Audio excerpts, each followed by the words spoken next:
Derek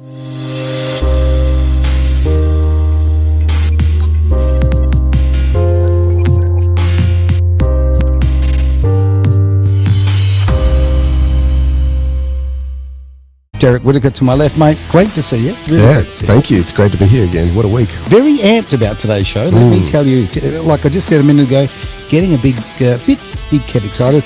Over there, of course, we have the shaved monkey we like to call Mr. Carter. Mr. Carter, lovely to see you. Likewise. So I'm just changing my camera because I noticed it was out of position. Oh, of course. And looking dapper today, my friend. Yeah, well, things are like... We got a special guest. Yes. Yeah. So knew that Thank was you very coming. much. There we go. And an audience as well today. We have got an audience, which is kind of cool. It's like they're waving It's right weird. now. And, are you waving or telling me I'm number one? I'm not sure. Or with that haircut, you could be doing something else. Exactly right. Now, I don't want to talk too much about haircuts. Haircuts, trust me. Okay. It's not my area of expertise these days. Let's be honest, you save a lot of money on that area. I do it myself. Can you tell? Okay. Now, I want to jump straight into the show because, whoa, have we got a bit on today, honestly. Yeah. It's been a quiet week. Understatement of the century. Oh, man. Let's do it now. Derek, gee, has something happened this week in finance? I'm wearing a collared shirt. Look, we can't take anything away from the headlines at the moment about the banks collapsing in the United States at the moment. This is huge. And I think it's being underestimated as to the impact as it will have on the markets, particularly because it just happened on Thursday and started crumbling from there, where we saw Silicon Valley Bank basically say it's got to be wrapped up.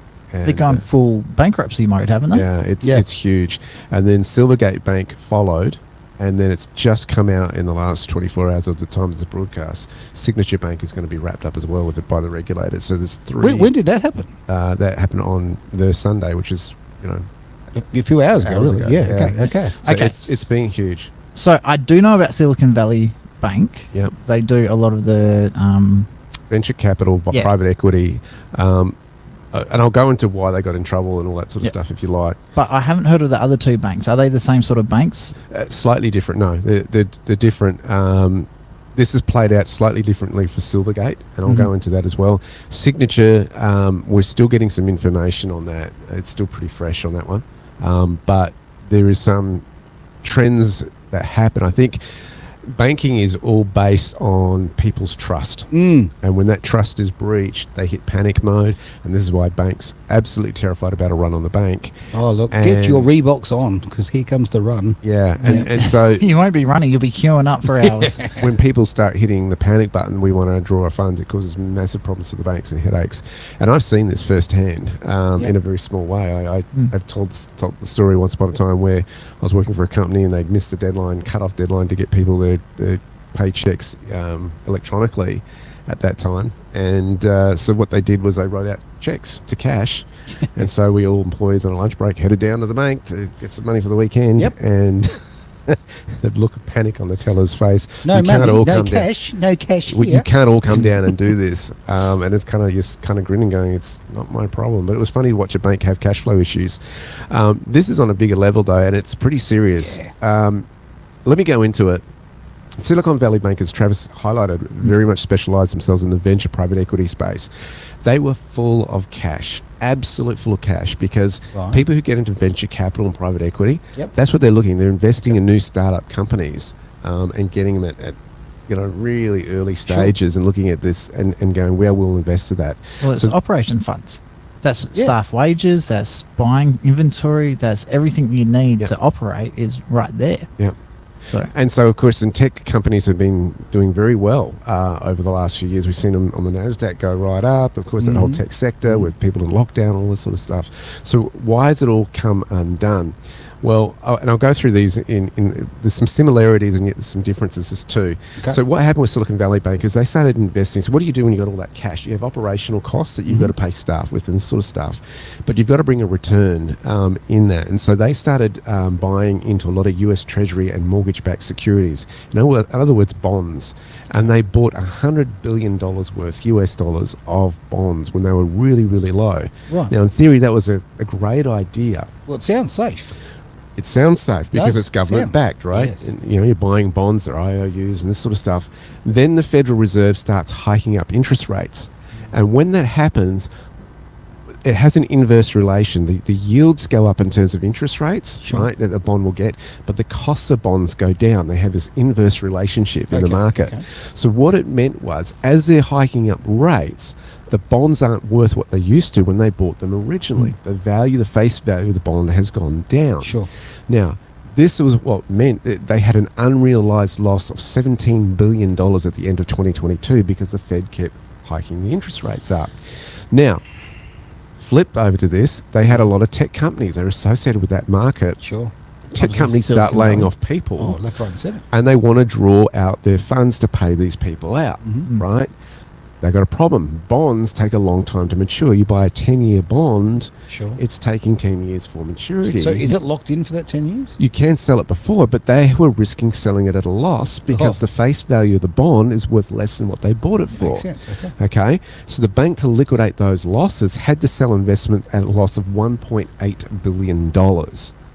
And then depositors want their money back, and they had to withdraw $42 billion of deposits on Thursday alone, right? They're all going, we want our money, we want it now. And Yeah. word was getting Yeah. around in the industry, here's a problem with this bank, get your money out of this bank course. now. The bank, of course, couldn't liquidate that in time, sell that enough bonds to meet those demands from these big corporations, because you've got to remember, venture capital is big dollars. Absolutely. They had a huge cash flow liquidity issue, and that's why they were going down. The rumor is that there's some very high-profile celebrities are linked into this as well. Okay. I won't mention who because it's not public information. Sure. It was rumors, but that's what happened in that scenario. Okay. Signature Bank is a little bit different. I'll go into Silvergate first of all. Silvergate was Before interesting. we do that, just welcome to the stream, Bill. He's just saying that money should be backed by gold. Imagine that theory, right? Well, we'll get into that. That's a really good observation. Yeah. And so what's happened is the impact is that the Wall Street, SVB, which is Silvergate Bank, was down 62% from its share price, going from $267.90 to $106.04. And after hours trading, it was getting smashed. Now, what is the impact of this? Well, the investment funds are invested in Vanguard and BlackRock, two of the biggest, number 1 and 2, big investment firms in the world. Right, you can look at this public information. Absolutely, They own yeah. the most of this bank, and then J.P. Morgan Chase and Company, number 5. Why is that a problem? Because everybody who's invested in Vanguard, BlackRock, J.P. Morgan Chase and Company stand to make losses because of this company Absolutely. going down. Everything's intertwined in the investment world, okay?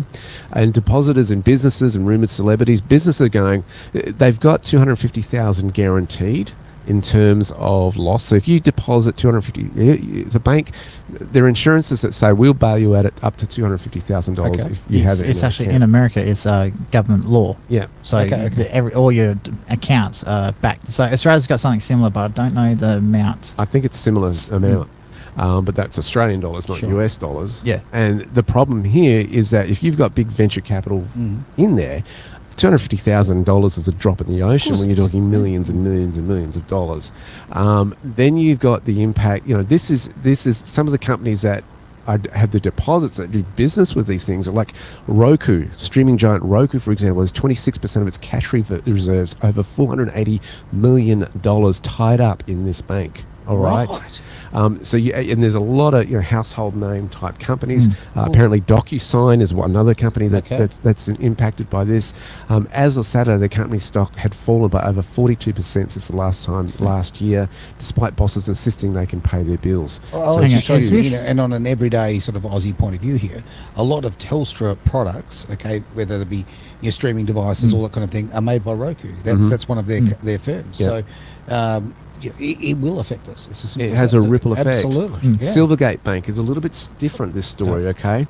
They really were targeting the crypto space. Sure. Okay? As of, I think around about 2015, they started moving towards that space. Okay. And what would happen is, since they had loss in confidence in the crypto space when FTX went down, everybody who doesn't know, FTX was that exchange that Sam Bankman-Friedman was involved with, and they moved money offshore and billions of dollars worth of crypto assets to another company. Sure.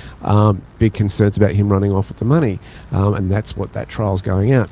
Well, this bank was really looking in terms of when that happened, a lot of the exchanges, crypto exchanges, were using Silvergate Bank to do that. So what would happen was, if somebody buys crypto, they go to the exchange, spend, let's say, $1,000, that $1,000 would go into Silvergate Bank, to be held in as a deposit for that, right? And so when they wanted to sell, then that exchange would go back to Silvergate and say, we need X amount of money to fulfill this crypto. So changing it back from crypto to fiat. Exactly. It would go there. Now, when FTX lost, everyone wanted to. When FTX went down, everybody in crypto space wanted their money off the exchanges and sells out. And this is where this bank got into trouble because, they were doing well, but then what happened to them? What were they doing with those deposits? They also were investing in bonds as well. Okay? And so, of course, we know with the bond prices being down at a lower rate, causing huge issues because now they're facing losses. Coinspace have moved away from Silvergate being the place of depository for them. And again, Silvergate, as I said, invested in bonds. The Federal Reserve's interest rate hikes issued in terms of losses and liquidation. And this is where the problems are. So it's also a Signature Bank. Regulators stepped in to close that on Sunday. I think they were targeting crypto space as well. So there's all of these liquidity issues. Now, what does that mean for people back home? Well, there's two aspects of it. Venture capital. So if big companies are having issues with this, it's going to have a ripple effect because one, there's big investment firms that invest in international funds, right? So how many Australian companies are invested in things like Vanguard, BlackRock, and that, who also have invested in these kind of banks? There's a direct relationship here. When anybody manages a fund, there's so much ripple effect of this that could happen. Then you've got, of course, the companies that had their investments in these banks, and we're talking millions and millions of dollars. What are the ramifications? Because this bank was cashed up, especially Silicon Valley Bank. What's the implication for those companies? Are they going to get their money back? The rumor is that obviously the $250,000 is pretty much will cover, but from there, it's likely they'll get what they call an advanced dividend and receivership certificate. The receivership certificate won't be worth a lot, and expected they'll get a fraction per dollar of what they had in there originally. I was about to say that'll be cents on the dollar. Above 250. So it's like when a company goes into receivership. They assess who the creditors are and how much they'll get in terms of pennies on the dollar. So this is a huge implication. So one, because of globalism and investment firms, this will be interesting how it plays out for other banks that are invested in other international organisations that were invested in the banks, that is, and which companies will do that. Will there be layoffs and employment things? This is, I think, been very, very underplayed, and I think a lot of it's underplayed because they don't want panic to hit into the marketplace and have a run on the banks to avoid collapse. Couple of things that I'm picking up on this one. First of all, let's look at the crypto sphere first. That these banks going down could effectively cripple most cryptocurrencies. A lot of them have moved away from Silvergate. But have they done it in time? How many of the what do they call it? The not the stable coins, the other coins. So the new ventures that are coming up. So like one of our sponsors, our station here, GFE. So as a brand new currency, a cryptocurrency, I can see this having massive effects after the FTX and then having all the banks that are backing the cryptocurrencies coming through. I think brands like that are going to really, really struggle. I think that's going to have a detrimental effect on all new cryptos coming through. But going further on that one, I'm just thinking about the joint venture capital side of things. So these joint venture capitals are generally what create new jobs within a country. Of course. So let's say you take all the venture capitals away for, say, 3 months. How many jobs, not so much how many jobs are going to be lost, because that's going to happen as well, because all these companies don't have to start laying off because they won't have the capital to actually pay these people out. How many of the new jobs that would have been coming up through the market is going to be affected because all these new businesses won't be created? That's huge. So I actually don't think people really contemplate how much of that's going to happen. Now, it's not like you're just going to lose your job at the bank. I mean, it's exactly it's all the other jobs. It's a flow on from and that. then all the other this is jobs. don't go even further, because once people start losing their jobs, they're already struggling with mortgages. There was an article saying about how many houses they're anticipating they're going to be foreclosed on, just Australia alone. If you start removing these jobs and the new job opportunities from the market, yes, WA is kind of sheltered because we've got a crazy low unemployment rate at the moment. But if you start taking jobs away and people start foreclosing on their houses, we're already seeing the building industry in WA getting absolutely smashed at the moment. So I can see a massive dominoes effect of multiple industries actually falling over like they did in the lead up to the GFC. And I don't think we've heard the end of Evergrande as well. No way near. The real estate issue in China. Oh, I think that is really, I think they they've thrown money at it to kind of keep it above and floating and all that sort of stuff. And let's not worry about that. Let's keep going. But you can't do that forever. Well, being China, let's face it, the information coming out is not exactly accurate. I mean, it's more propaganda than fact. Am I wrong? Well, I've never been to China, but from what I'm told, I mean, look, I think the information that comes out of China in terms of the politics, you don't know what's accurate and what isn't. So, and it's interesting to see what leaks out in terms of the video footage. We saw that when they were kicking back against the whole COVID restrictions. Sure. We saw them going, the heavy-handedness, and then the people starting to push back on that. Well, very interesting comment. So it's probably from one of our personal pages. So Facebook user, no bailouts, sick of poor people getting the bill for rich people's gambling debts. Whoever said that, you're an absolutely insightful genius, because I completely agree. It is time that the everyday citizen, whether they be Australian or American or wherever they happen to be in the world, we stop being used as the financial safety net, the guarantor for these massive gambling debts. Companies. Absolutely right. Yeah. So I hate to say it, they're floating around the things like some of these banks. Is the banking industry too big to fall over? Does the government have to bail them out? And I'm in kind of two minds, because we're talking about people's livelihoods here. Like the actual everyday workers are going to get absolutely nailed for this, but it's not going to be the big bosses that suffer. They still don't get the bonuses out at the end of the year. They still don't have all their wealth protected, stuff like that. So I'm kind of like, you know what, stuff it, let them fall. Let's go for 5 years of absolute financial turmoil and then just reset. There's a line that says that when the Fed raises rates, something's got to break. And this is what's occurred here. I heard that term on the weekend. I can't remember who said it, but I thought it was really, really good. I know in one of your classes you were saying when the tide goes out, you see who's been trading naked. Mm-hmm. And see who's swimming naked. But this is kind of like That's exactly a Warren that. Buffett quote. Yeah, so you can see who's been over leveraging themselves and who's been taking unrealistic gambles. And my question is just going back to Silicon Valley.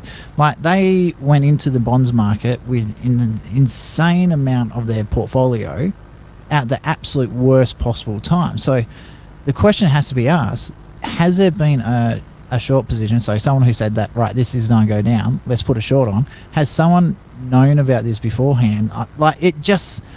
These guys are dealing with millions and billions of dollars. You think they're smarter than that? Seeing the writing on the wall, seeing the inflation figures, seeing how many businesses are coming through their books, knowing all this, why would they put so much of their money away? I probably in 2020, you probably wouldn't have seen that the Fed was going to come out and raise interest rates like it has. No.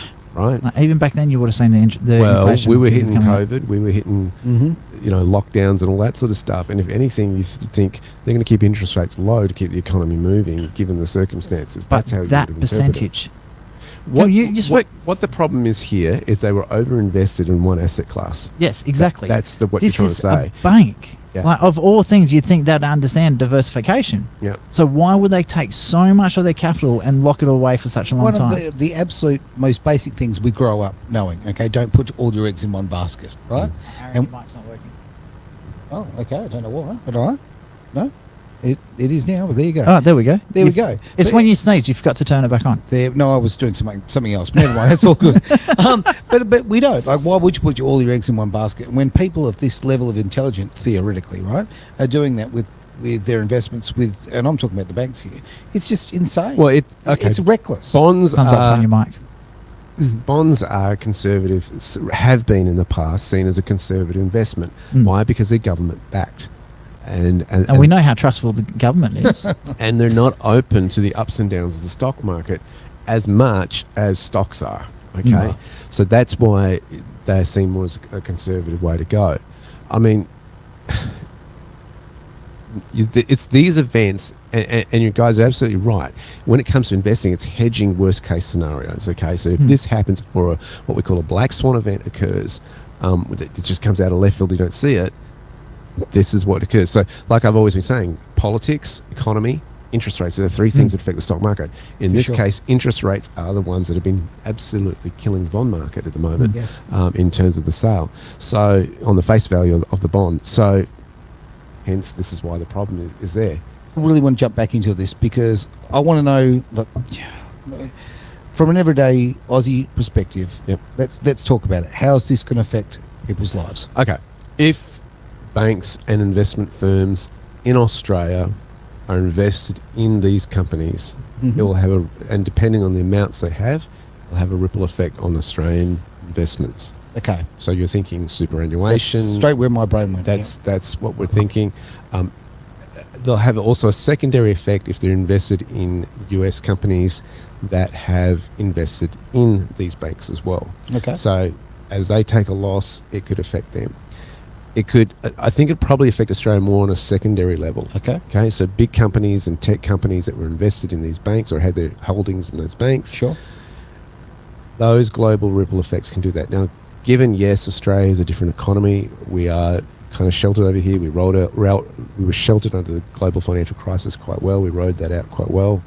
I think the question becomes the ripple effect of different things and how, from a mum and dad's perspective, all right, how are you, one, creating value by doing there'll be a side hustle or building a business, and if you do that side hustle, all that sort of stuff, thinking independently of just your jobs, because absolutely. The whole thing, the danger of a job is these kind of industries can have a ripple effect on your industry in a secondary way. Of course it can. Right?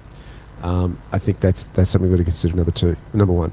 Number two is there are a lot of people talking about being the custodian of your own wealth.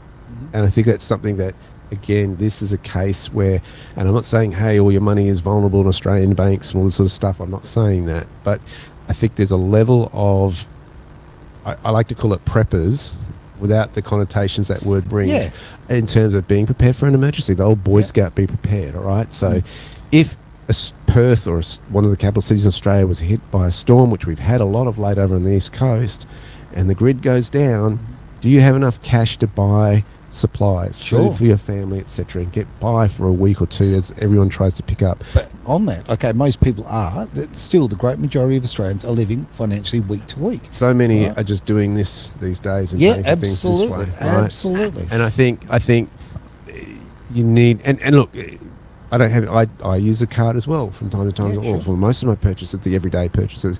But do you have some reserves there? I also think I'm expecting. I've got to be careful what I say here.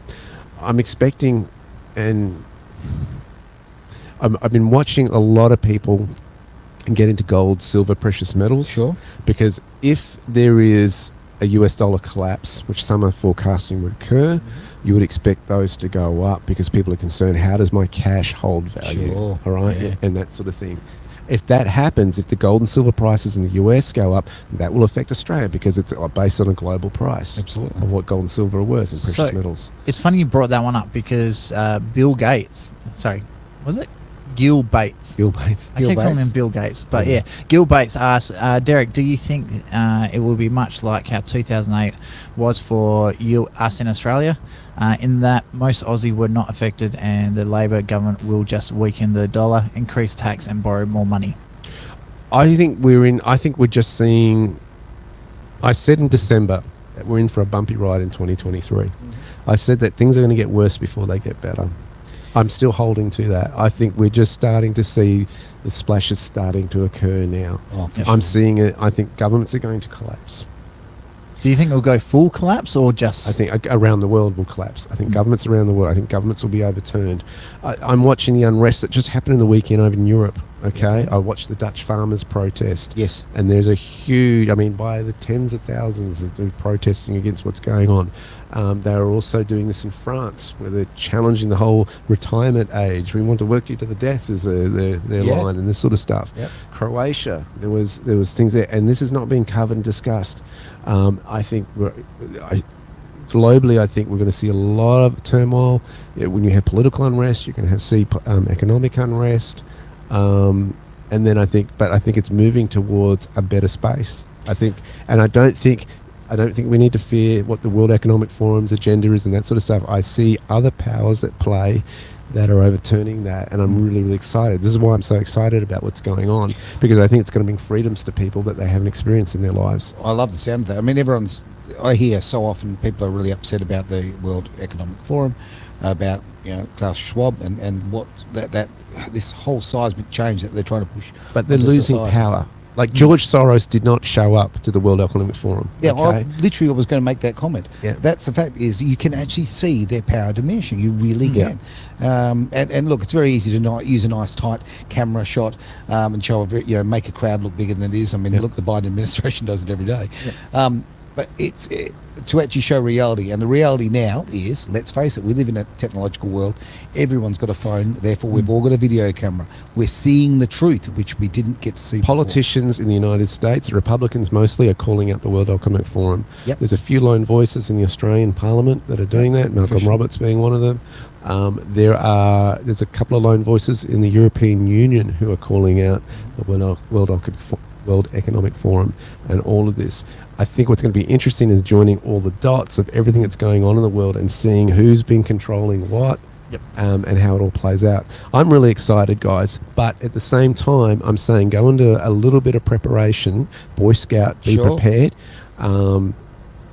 In terms of don't be so reliant on going to an ATM and getting that money out or stuff. It has some reserves in play, just as a backup.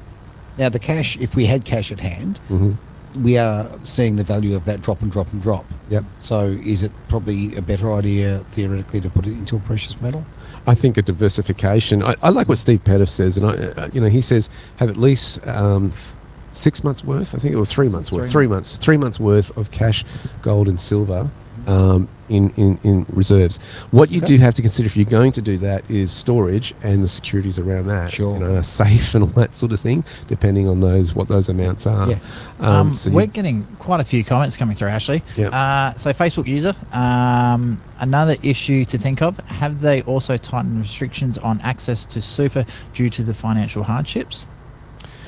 The Labor government does not want access to that anymore. No. I don't know if it's gone over the line just yet, Travis. You're more on the political side of things. There's so many changes in super regulations at the moment. It's just all over the shop. Yeah. The problem is Labor says one thing and then they do something totally different. So the amount of times for example, Mark McGowan saying he's not going to change the political regions, then at 1:40 a.m. he changed the political regions. Yes. So it's just a really hard thing to trust. I always think of super as it's your money, but not today. That's how I think of super. No. I laugh at that because I think politicians think... No, there's always ways to get your super. You just got to know what you're doing. Also, Facebook use, I think this is a different person. Cash is king is all I use. So there's a lot of people going back to the cash economy to keep the government out of their business. So Absolutely. There is that. The banks don't like it. The ATO doesn't like it because they can't trace things. There is the issue of inflation and what those cash reserves keep. So I think there's got to be a balance there between paying the everyday bills, having some for emergency, but also, a lot of the gold, silver, precious metal guys keep those coins on reserve because one, they're government backed. They don't go for the collector coins. There's three types of stackers. They call them stackers. Okay. And so there's the prepper type stacker that will buy ounces of silver and gold to basically be able to do, if everything hits the fan, they can actually do some exchanging, all right? Then there's a type that do it for investment. They lean more towards the bullion end of things because they can buy more, particularly with silver. And they're looking more for the investment growth of the asset. And the third, I forget what they do. There's another one there, another category that people do.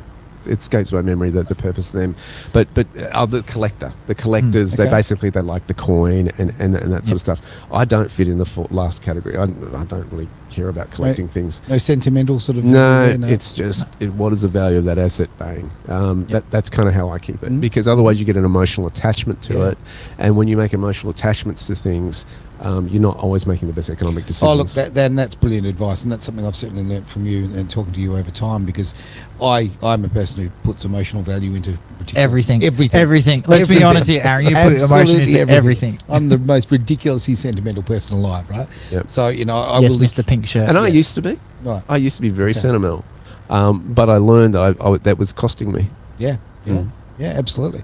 And I think that, if you can change that mindset on a financial front, it's a very, very smart move, because you're not going to make those rash decisions. You're going to think it through. You're going to make it, and I think that, look, ultimately it's just a far better way of going about it. For sure. So it's being prepared, but also building. Well, how can I bring value to the marketplace? The more value you bring to the marketplace, the more it's going to reward you. So in these turbulent times, there's going to be niches in the market where people buy more locally, I believe, moving forward. Well, I have heard that during the Great Depression, there was more millionaires created than any other time. So you got to remember, at times of turmoil, things are changing. There's always that opportunity. So, like Derek says, it's not about looking at how bad things are. It's about finding a solution to a problem at the time. We are seeing a great wealth transfer happening. Because the wealth is still there. It's just moved to someone else. That's what's going on right now. And I'm getting goosebumps saying this. We're having a wealth transfer happen. A lot of people are saying, quote the scripture in the Bible, and it says, the wealth of the wicked is stored up for the righteous. And I'm feeling very righteous. Bring it to me right now, baby. And this is, there is so much filth that has been going on in society. We've been having in the last 3 years a big vomit. Yeah, right. Oh, jeez. Sorry to be so put, my friend. Sorry to be so gross about it, crude about it. But let's face it. Oh, that's what it's been. It's been, and there's more to come, right? And stuff that's been going on for decades has been hidden underneath, right? And it's coming to the surface now. And ironically, I've been saying it, pounding on the table, saying this, just like gold. The heat turns up, it's like gold. The scum rises. All right, time to end the show. Thank you very much, gentlemen. It has been the Greater Wealth here on Edge Radio Australia.